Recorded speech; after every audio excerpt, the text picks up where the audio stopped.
नमस्कार विद्यार्थी मित्रांनो, याच्या अगोदर आपण स्टँडर्ड डिव्हिजनचा 3 किंवा 4 मार्क्ससाठी जो प्रॉब्लेम पाहिला होता टाईप 1 सुटे प्राप्तांक विद्यार्थ्यांना प्रमाण वेतन काढणे वेन सिम्पल सिरीज और integer series given in the problem त्या विषयाचं नाव होतं.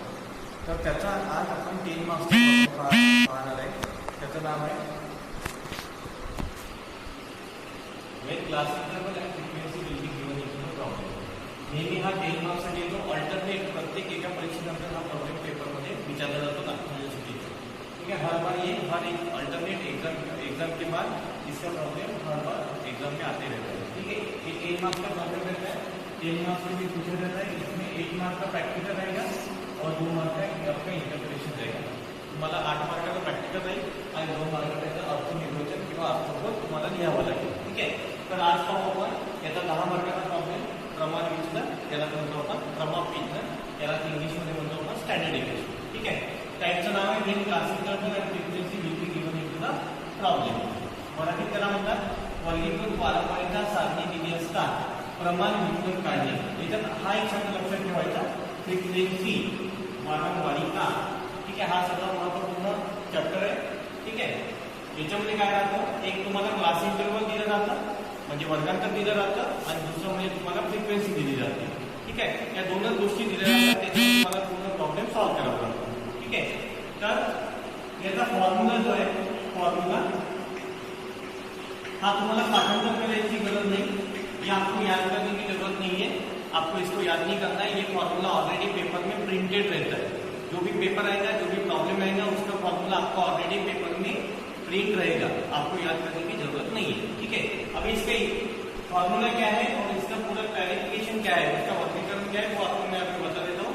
देखिए, standard deviation equal to I into under root में समेशन एफ एक्स एस उसका square divided by N minus bracket summation F X dash divided by N bracket का square. इसका मतलब देखिए, एनडी का क्या मतलब होता है, एनडी ये होता है स्टैंडर्ड डेविएशन का साइन. ठीक है, एनडी का मतलब होता है स्टैंडर्ड डेविएशन यानी प्रमाण विचलन. ये आई का मतलब होता है क्लास इंटरवल यानी वर्गांतर, लांबी त्याला मराठीत म्हणतात. ठीक है, ये इसका तो मतलब आपको मालूम है, इसको बोला जाता है अंडर रूट, वर्गमूल. ठीक है, बाकी देखिए समेशन का मतलब आपको मालूम है टोटल यानी बेरीज करना. एफ का मतलब मालूम है फ्रीक्वेंसी यानी वारंवारिता. एक्स डैश ये एक्स का मतलब होता है डेविएशन यानी विचलन. ठीक है, एन ये एन डिवाइडेड बाय एन, इसका मतलब होता है नंबर ऑफ स्टूडेंट यानी एकूण विद्यार्थी संख्या.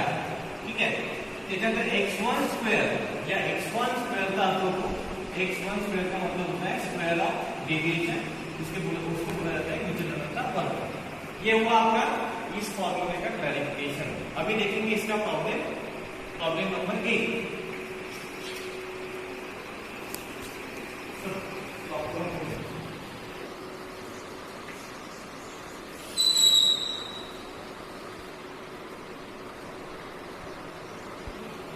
देखिए ये प्रॉब्लम है, calculate the standard deviation from the frequency distribution table. खाली वर्गीकृत वारंवारता सारणीमधून काय करा, आपल्याला काय करायचं आहे, प्रमाण विचलन काढा. यहाँ पे देखिए प्रॉब्लम में आपको दिया है क्लास इंटरवल यानी वर्गांतर और दूसरे कॉलम में दिया है वारंवारता यानी फ्रीक्वेंसी. फ्रीक्वेंसी का मतलब होता है स्मॉल एफ. ठीक है, यहाँ पे क्लास इंटरवल का टेबल दिया रहता है और इधर फ्रीक्वेंसी का आपको टेबल दिया रहता है. इथे वर्गांतर दिलं जातं आणि वारंवारता दिलं जातं. ठीक है, अशी सीरीज दिली जाते. लक्षात ठेवायची, ही जी दिलेली सीरीज है, ये जो आपको दी हुई सीरीज है, वो हर जो रहती है वो डिसेंडिंग ऑर्डर में रहती है. यानी डिसेंडिंग ऑर्डर में डिसेंडिंग ऑर्डर में क्या होता है 70 65 60 यानी नीचे नीचे वो कम कम होती जाती है, उसको बोला जाता है डिसेंडिंग. चढत्या क्रमात उतरत्या क्रमात त्याला म्हणतात. हा उतरता क्रम आहे. ठीक आहे, उतरत्या क्रमाची सीरीज तुम्हाला दिली जाईल आणि सोबत तुम्हाला फ्रिक्वेन्सी दिली जाईल.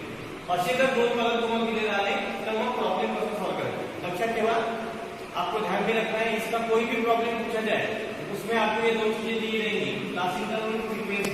ठीक है, तो ऐसा अगर आपको दिखाई देता है क्लास इंटरवल फ्रीक्वेंसी दिए, तब आपको क्या करना है, इसमें कंपल्सरी 5 कॉलम निकालना है. कितने कॉलम निकालना है, कंपल्सरी 5 कॉलम. सोल्यूशन लिखना है, सबसे पहले सोल्यूशन लिखने के बाद आपको यहाँ पे 5 कॉलम निकालना है. ये 5 कॉलम निकालिए, थर्ड फोर्थ फिफ्थ. ठीक है, ये हो गया फर्स्ट, ये सेकंड। फर्स्ट कॉलम में आपको जो क्लास इंटरवल दिया है वो वैसे की वैसे आपने लिखना है। सेकंड कॉलम में फ्रीक्वेंसी जो दिया है वो वैसे की वैसे यहाँ पे लिखना है, ठीक है। सबसे पहले यहाँ पे निकलना है एन निकालने और क्या करना है, ये फ्रीक्वेंसी की आपको टोटल करना है। 1 + 3 4 4 4 8 8 7 15 15 8 23 23 12 35 35 5 40 47 49 150। ये हुआ n = 50। सबसे पहले यहाँ पे निकालना है x डैश। x डैश का मतलब होता है विचलन। ये विचलन कैसा निकाला जाता है, ये डेविएशन कैसा निकाला जाता है वो देखिए। ये जो फ्रीक्वेंसी का कॉलम है उसमें सबसे बड़ी वैल्यू कौन सी है वो देखना पड़ता है। सगळ्यात मोठी संख्या कोणती आहे, ती पाहायची। कोणती मोठी संख्या आहे, ती सगळ्यात मोठी संख्या आहे, ठीक आहे। जी संख्या मोठी असते त्याच्यासमोर ते शून्य लिहायचे, वरती लिहित जायचं +1 +2 +3 +4 +5 आणि खाली लिहित जायचं -1 -2 -3 -4। एक लक्षात ठेवायचं, एक आपको ध्यान में रखना है, जो भी बड़ी वैल्यू रहेगी उसके सामने 0 लिखने का है। और जब तक ये फ्रीक्वेंसी दी है यहाँ पे ये कॉलम में, तब तक इधर 1 2 3 4 लिखते जाना है और नीचे -1 2 3 4 लिखते जाना है जब तक ये फ्रीक्वेंसी दी है तब तक, ठीक है।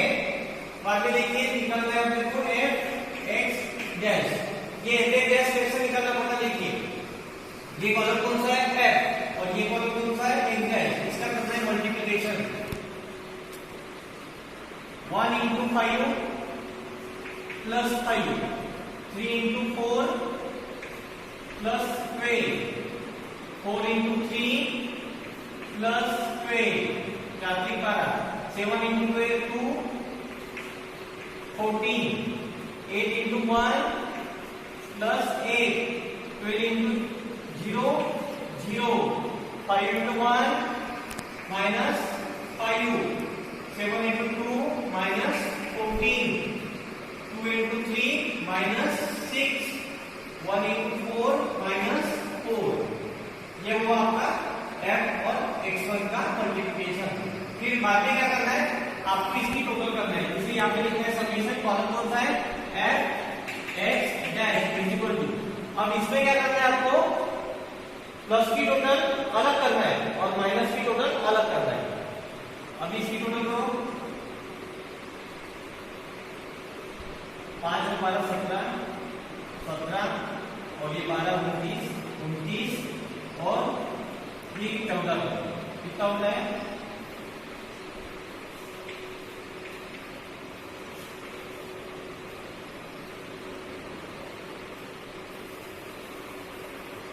प्लस की टोटल होती है 43, माइनस की टोटल देखिए 5 और 14 19 19 और 6 25 25 और 4 29। प्लस की टोटल अलग लिखना है, माइनस की टोटल अलग लिखना है। इसका करना है माइनस। अभी इसका माइनस करने के बाद आपको आंसर यहाँ पे मिलेगा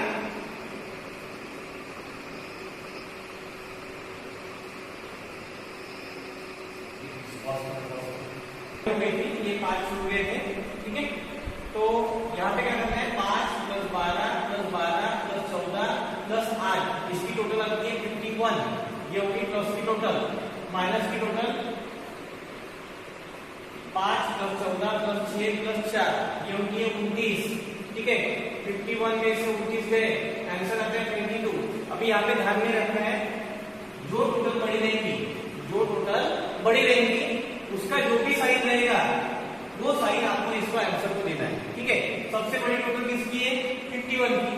इसी इसका साइन क्या है, प्लस, तो आपको यहाँ पे प्लस साइन देना पड़ेगा। अगर ये वैल्यू बड़ी होगी 29 माइनस की, तो आपको माइनस की साइन यहाँ पे देना पड़ेगा। जो भी वैल्यू बड़ी रहेंगी माइनस करके जो भी आंसर आएगा उसको जो बड़ी संख्या रहती है उसका साइन देना पड़ता है, ठीक है। अभी देखिए एक बात ध्यान में रखिए, कभी ये जो बड़ी वैल्यू है कभी ये बीच में आती, कभी ये पहले। अगर यहाँ पे सबसे बड़ी वैल्यू आती होगी तो आपको यहाँ पे लिखना है 0 और नीचे की सब दिखाएंगे फिर -1 2 3 4 5 लास्ट तक।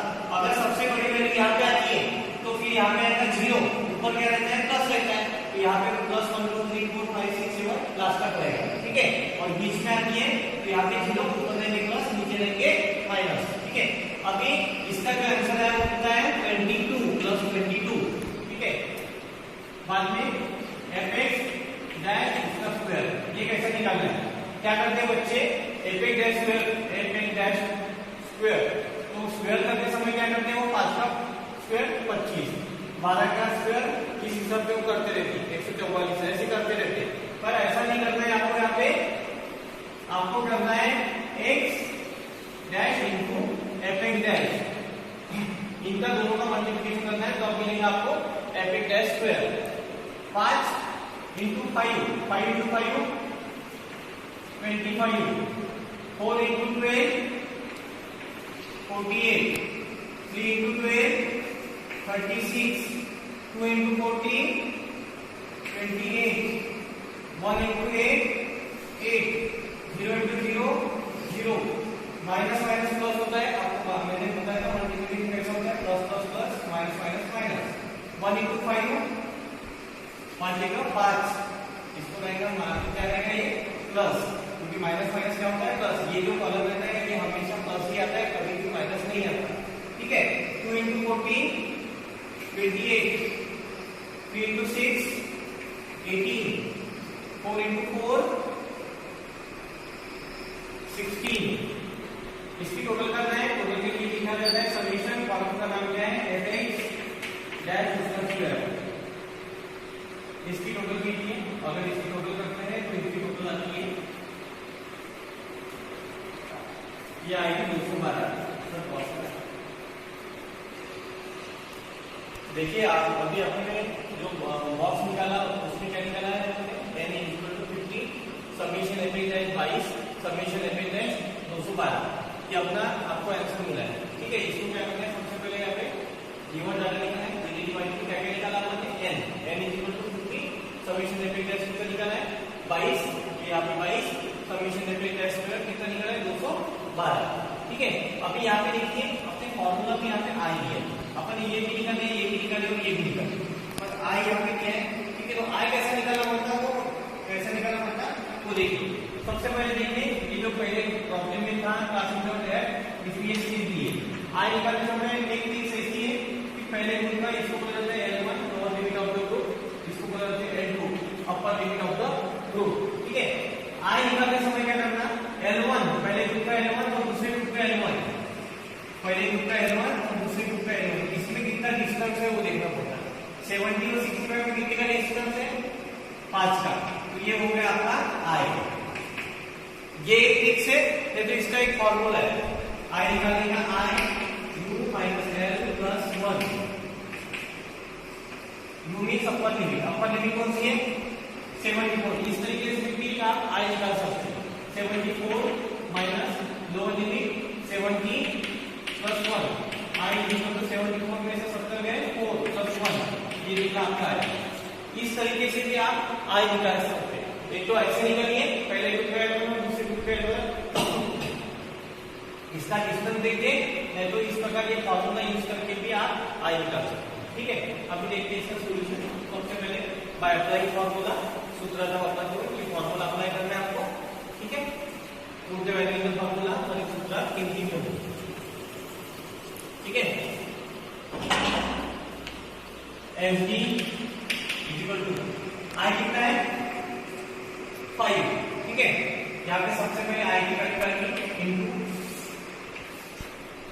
समेशन एपेक्स, देखिए समेशन एपेक्स डैश उसका स्क्वायर, यानी ये समेशन एपेक्स डैश उसका स्क्वायर कितना 212 डिवाइडेड बाय n कितना है 50, n कितना है 50 माइनस समेशन एपेक्स डैश कितना है 22 डिवाइडेड बाय 50 ब्रैकेट का स्क्वायर, ये ब्रैकेट का स्क्वायर, ठीक है। अभी इसका देखो FD 5 इंटू 212 डिवाइडेड बाय 50 कितना होता है देखिए, अभी कैलकुलेटर में आपको करना है, ठीक है। 212 इंटू 50 होता है 4.24, पॉइंट के बाद किसी वैल्यू देख के आपको यहाँ पे एप्रोक्स करके वैल्यू लिखना है, ठीक है। माइनस 22 इंटू 50 आंसर आएगा 0.44, यहाँ पे भी आपको एप्रोक्स करके दो ही वैल्यू लिखना है, यहाँ पे भी दो वैल्यू और यहाँ पे भी दो वैल्यू आपको एप्रोक्स करके लिखना है। अभी में पहले प्रॉब्लम में ऐसा लिख रहा हूँ, आपको लिखना नहीं है, आपको कहाँ पे क्या करना है, अप्रोच कहाँ पे करना है, इसे आपको यहाँ पे लिख के दे रहा हूँ।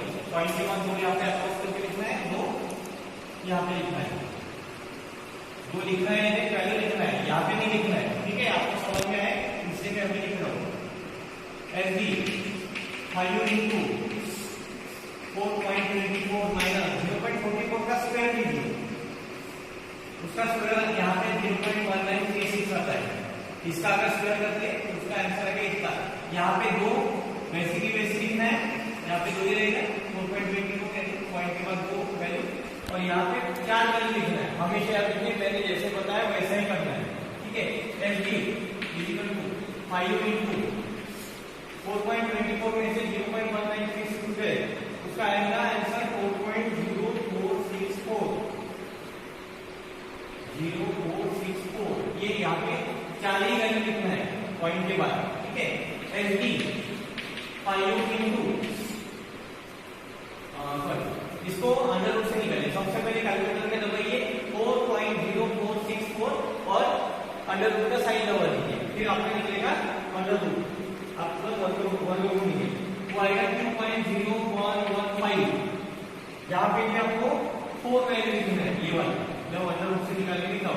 S D into 5 into 2.0115, answer कितना आएगा देखिए 10.0575। यहाँ पे भी 4 वैल्यू लिखना है, आपके एप्रोक्स करके आपको लास्ट आंसर लिखना है 10.0, पॉइंट के बाद देखिए 1 2 3 5 या 5 ऊपर 5 के ऊपर हो तो क्या करते हैं अपन एप्रोक्स करते हैं, यहाँ पे +1 आपको ऐड करना पड़ेगा, क्यों? क्योंकि 5 के ऊपर ये 7 वैल्यू है इसकी, इतना इसका आंसर आएगा 06। और यहाँ पे फिर लिखना है आपको एप्रोक्स करते हैं तो एप्रोक्स, अगर नहीं करते तो फिर नहीं लिखना है, ठीक है। यहाँ पे एप्रोक्स हो रहा है इसलिए यहाँ पे लिखना पड़ता है। इसका इंटरप्रिटेशन पीडीएफ फाइल में दिया है, 2 मार्क के लिए कैसा इंटरप्रिटेशन लिखना पड़ता है वो आपको वो फाइल में देखना है, ठीक है। ये हो गया, यहाँ तक आपने सॉल्व किए, यहाँ पे आपको आ